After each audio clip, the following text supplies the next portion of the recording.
Hi, welcome to Garden Guns. Sorry for checking my watch. I've got a massive project on at the moment. I'll talk about it. I'm going to do an update video, channel update video. I'm going to talk about that later on. Right, final video.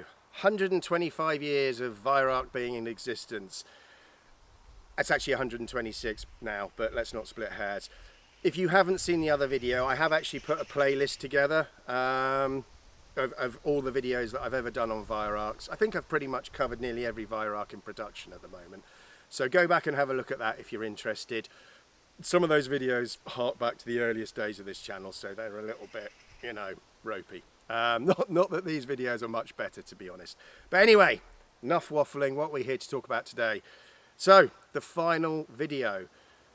And I'm pretty sure you've realised, most of you that have watched the series so far have realised that there's one glaring omission.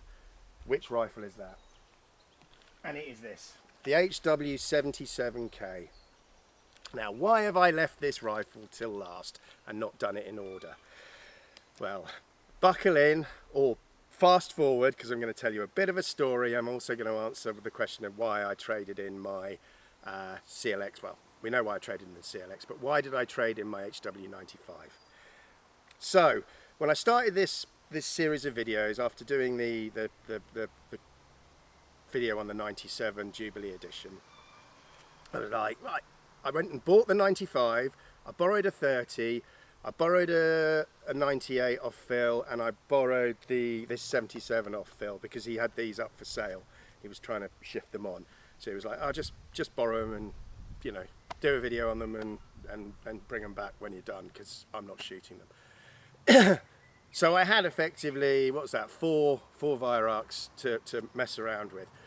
So when I'm working the videos up, so I start off with a 30 video, I'm taking the 95 out and running pellets through it. I mean, I shot that 95 a lot over the first month of having it. But I was shooting it, doing at least 50 pellets a day, doing a target card every day, just to sort of, just to A, bed the rifle in, but B, most importantly, to try and get my technique, raise my level of skill, improve my technique, and get me to settle down with the rifle. Anyway, so I did the 30, then I did the 30-35 comparison video, which actually annoyed my wife because I was effectively shooting 3 rifles every day when I was doing that one, and she was getting a little bit annoyed with how much time I was spending in the garden shooting. Then I did the 57, and all this time I'm shooting the 95. You know, every time I'm out shooting one rifle, I'm taking the 95 with me and putting pellets through it. Right up to the 77. So, because that was going to be the next, after doing the 57, I was going to do the 77 video. Anyway, I start shooting the 77, and, you know, I enjoyed shooting the 77 so much more than I was enjoying shooting the 95. I don't know whether it's the extra weight. You know, it definitely, even though it's got quite a lot of buoying and spring vibration in this, it did seem to, the recoil was a lot less. And I think that's down to the extra weight here. You know, this is significantly heavier. And also, I don't know what it was, but this was putting a smile on my face, whereas the 95 felt like work. It felt like I was on a mission to bed the rifle in and improve my shooting and, you know, and get to grips with the rifle and get to a point and, you know, blah, blah, blah, blah, you know. Yet this one, I didn't care. I just picked it up and I, you know, just put lead down range and grinned, which I wasn't really doing with the 95. I was finding the 95 a little bit frustrating. You know, the improvements were there, and it definitely helped me improve my technique. As I said, that last target card I shot, unfortunately, didn't do the rifle any justice. I shot better targets than that. But you could also see, once again, I refer you to that video and say, you could see how I messed up when I was in my hold and things like that, you know. But anyway, let's not talk about that. Let's talk about this. So yeah, I was, you know, I was left with that overall feeling of why on earth am I going to keep a rifle and get rid of another rifle, i.e. the 77? Why am I going to keep the 95 and not keep the 77? You know, 77 I was enjoying a lot more. you know, for me, in my mind, it made absolutely no sense. So it made absolute sense to go and trade that 95 in with the CLX and buy a brand new HW77, which means I didn't buy this rifle.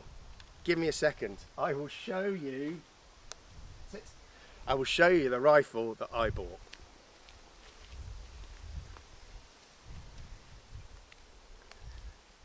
Oh, check this out. Oh my word, look at that. What do you think? Do you know what? If you don't like it, I don't care. I absolutely love this thing. Yeah, I mean, this laminate stock, for me anyway, is absolutely stunning. I've been looking at this, you know, these laminate 77s for ages in the shop. Always lusting after them, but never really like, oh, I should get one. If it hadn't have been for shooting that 77, I'd probably still be lusting after this. But it really, really did make me think, why am I going to keep the 95? Just do it, Neil. Go and buy that rifle you've lusted after for ages. So, yeah, this is what I sold my 95 for. Now, do you know what's really interesting? Loads of comments about what rifle I was going to trade in, or trade up to, or trade down to.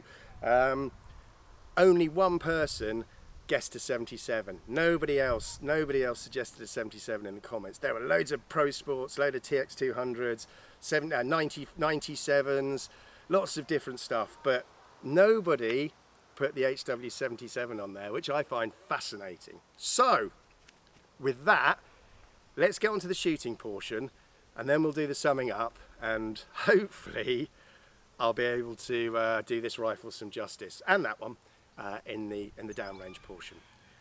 Back with you in a minute. Right, so here we go. Middle target with the 177.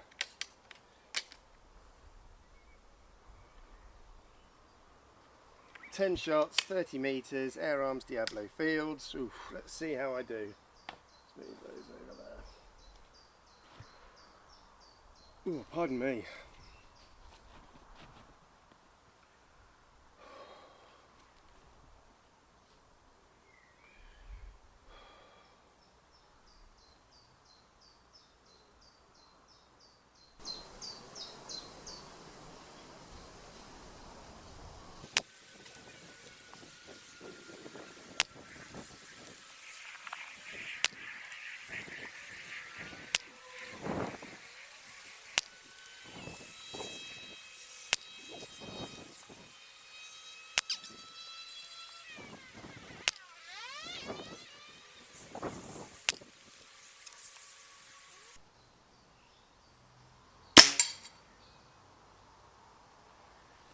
Right,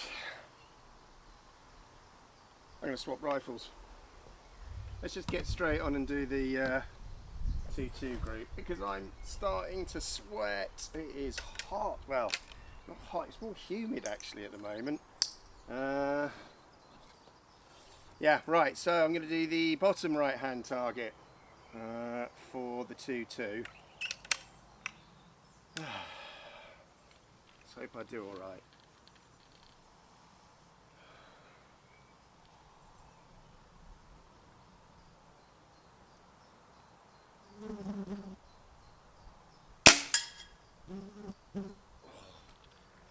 God, it's so much slower and lazy. It's so much more lazy than the 177. The 177 is quite sharp. This is a bit more boingy and has quite a bit more spring rattle to it.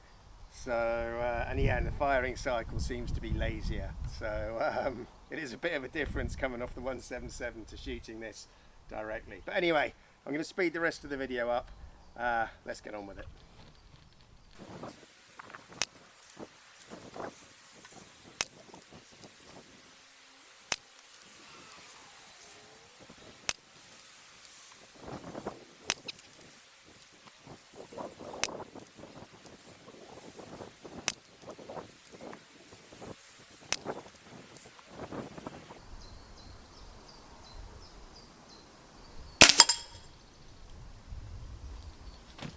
Right, let's go down and get the card, see how I've done. Right, so how did we do? Well, true to form, typical Garden Guns group. There's a couple of absolute clangers of shots in this on both targets. But that aside, I appreciate that, there are plenty of you guys out there will be able to do a way better job on the groups than me. All I'm trying to do is show how good these rifles, how good these rifles could be in the right hands. So if I'm producing halfway decent results, a good shooter is going to do phenomenally well. So with that in mind, let's have a look and see how I've done. Okay, so the first group with the laminate 177. So the first pellet I think went somewhere close to the bull, so I was yay. And then the second pellet, I don't know what happened. I mean, honestly, through the scope, it looked, the shot looked good, the follow through looked good, the shot felt good, and yet, the pellet went all the way over here. So I am not sure if I did something stupid or whether it was just a flyer. I'm going to give myself a mulligan and say it was a flyer. Show me a bit of charity. This one here though, yeah, that shot was all me. I absolutely yanked that. That was just a really bad trigger release on my part. Not a good, that was me, all me. Gonna say no more than that, apart from to hold my hands up to me messing it up. So let's look at the main 8-shot group. All of those have fallen in underneath a little fingernail. So underneath a 5p piece. So at 30 meters, the majority of the group, bar the 2 mess ups that I've had, 8 shots at 30 meters underneath a 5p piece. As I said, that's with me shooting it. Can you imagine what somebody who knows what they're doing and is a better shot could do with that rifle? And that rifle's not even bedded in. I literally have had it for 3 weeks to the day. So, I'm only, I've put less than 2 tins of pellets through that rifle. And it's already doing that. So let's move on to the 2.2. So the 2.2 group, once again, I've definitely shanked that one. That was me. The rest of the group, the majority of the group is underneath the thumbnail, so underneath the 10p piece. Once again, I'm happy with that.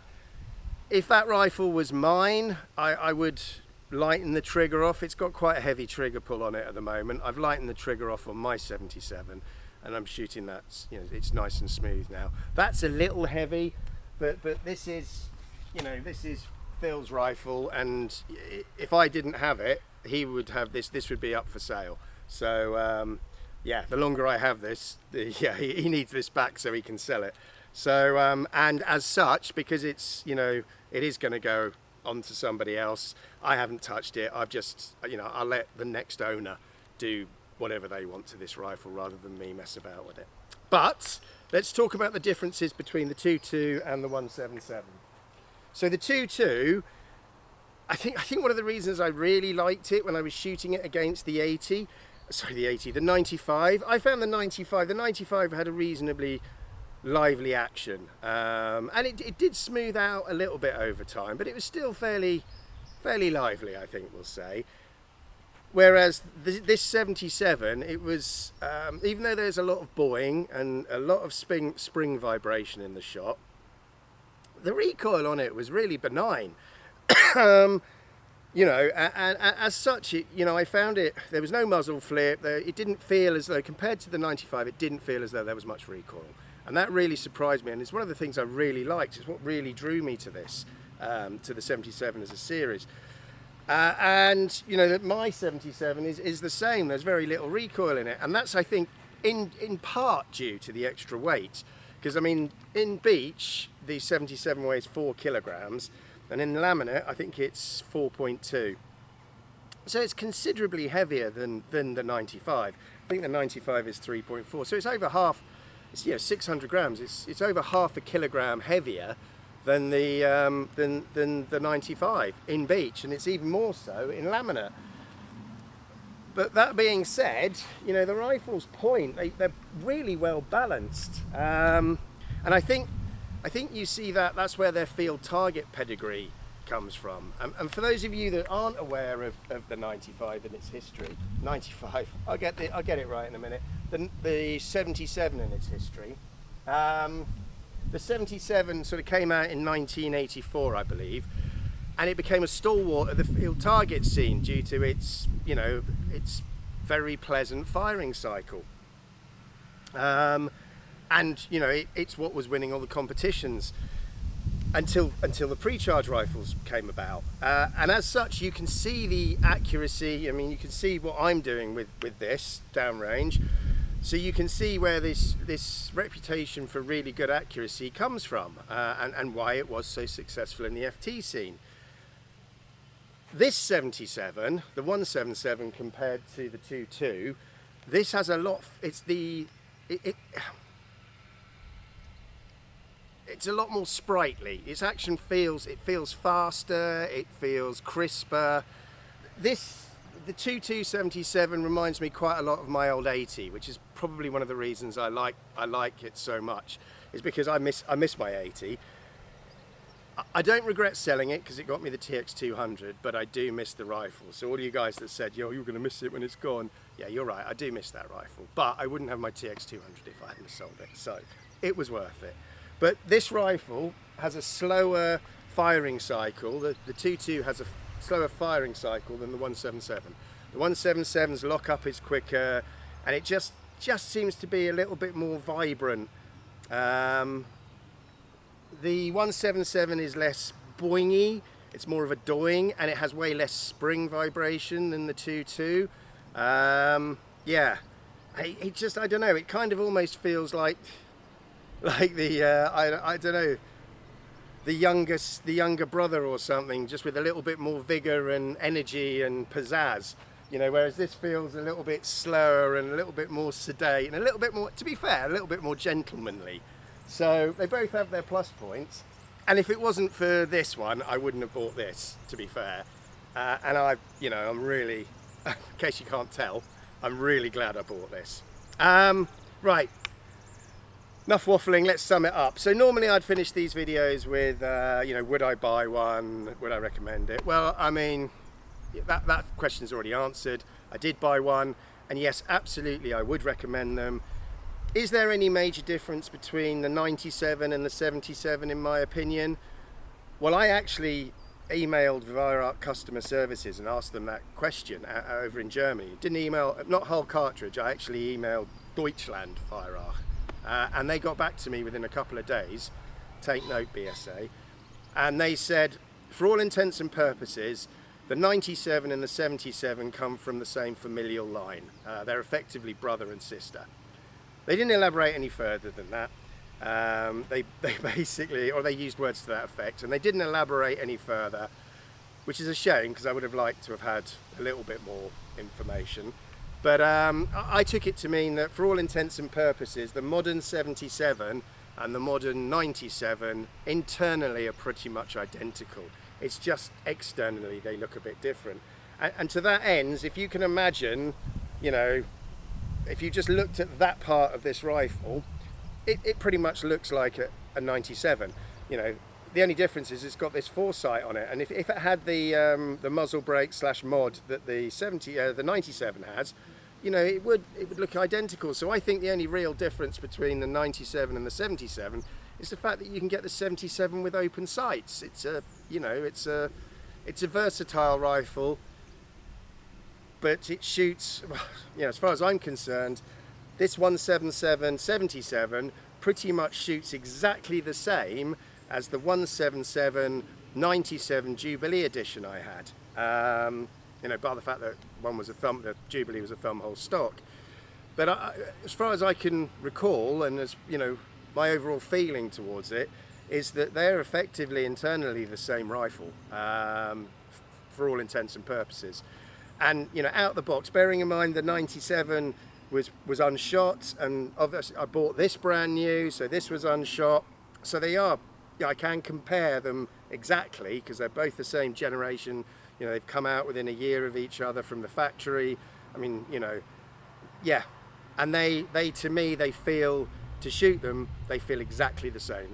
There is no difference in my opinion. I'm either not a good enough shooter, or you know, not attuned to the subtleties well enough, to be able to notice it, or there isn't any difference. And I'm going to go with there basically isn't any difference in terms of the overall firing cycle. Right, so which one would I recommend? Well, I mean, it comes down to which one do you prefer the look of. Do you want open sights or not? You know, if you like the sleek look of the 97, buy a 97. If you like the fact that the 77 comes with open sights, you know, get a 77. You know, I don't think you're losing out on much for either. I personally prefer the 77 to the 97. I kind of like I just like the look of it. I like the front end. I mean, it almost reminds me a little bit of a Winchester or a Marlin, you know, cowboy rifle, an old West rifle. You know, it's almost got that look to it, just missing the underleaf a bit. But you know, I love the way the 77 shoots. You know, do I regret selling the 95 to fund this? No, not one iota. In my opinion, this is a far nicer rifle. I prefer this rifle. For me, it suits my frame better. I find it easier to hold freehand. You know, yeah, I prefer the 77 to the 97, the 95.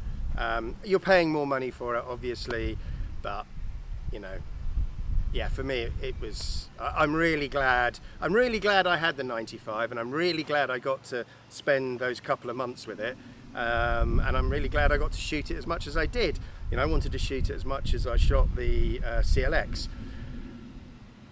And it was without a shadow of a doubt way better than the CLX was. I mean, yeah, absolutely. Straight out of the box, it was pantsing the CLX. And as it bedded in, and it became a really nice rifle. I certainly didn't do it any favours when I did the groups on camera.